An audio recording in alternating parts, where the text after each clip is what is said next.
হুজুর 5 ওয়াক্ত নামাজ পড়ি না, জুমার দিন যাই আর কি করবো না, এমন লোক আছে না নাই? আচ্ছা,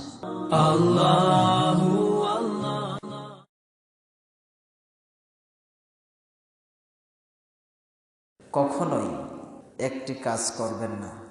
সেই কাজটি কি? পর পর 3টা জুমার নামাজ ছেড়ে দিবেন না। তার মানে এই নয় আবার যে তাহলে মাঝে মধ্যে ছেড়ে দিব, এটা নাকি? হ্যাঁ, জুমার নামাজ ছেড়ে দিবেন না কেন?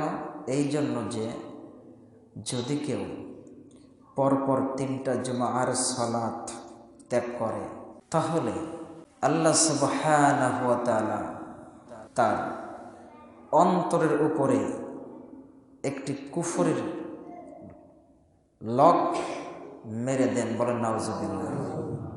কি করেন? তাহলে অনেকে কিন্তু আমরা দাওয়াতের ক্ষেত্রে ভুল করি। জুমার নামাজ অনেকেই পড়তে আসে, আমরা কিন্তু বলি দেখ যে অন্য কোনো ওয়াক্তের সময় কোনো খোঁজ খবর নাই, খালি জুমার নামাজ পড়তে যে কি করিস। অনেকেই আমরা দাওয়াতের ক্ষেত্রে সমস্তগুলো ভুল করি। অনেক ভাইও আছে যারা বলে হুজুর 5 ওয়াক্ত নামাজ পড়ি না, জুমার দিন যাই আর কি করবো না, এমন লোক আছে না নাই? আচ্ছা, তো এইরকম কথা যারা বলবে তাদেরকে আমরা বোঝানোর চেষ্টা করব। কি করব? আমরা বোঝানোর চেষ্টা করব যে না, তুমি জুমার নামাজ অন্তত পক্ষে গেলে পরেও তোমার এই লাভটা হবে কি, যে আল্লাহ তোমার অন্তরের পরে মোহরটা মারবেন না। কথাকে বোঝাতে পারলাম? তাহলে পরপর কয়টা জুমা?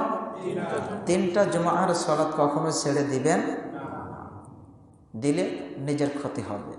আপনার কাছে আর কোরআনের কথা ভালো লাগবে না, আপনার কাছে নবীজির কথা ভালো লাগবে, বাট ইউ হ্যাভ ফলো, আপনি যদি অনুসরণ করেন দ্য ওয়ে অফ মুহাম্মদ সাল্লাল্লাহু আলাইহি ওয়াসাল্লাম, মুহাম্মদ সাল্লাল্লাহু আলাইহি ওয়াসাল্লামের নীতিকে, তাহলে আপনি 3টা জুমা কখনোই পরপর ছেড়ে দিতে পারবেন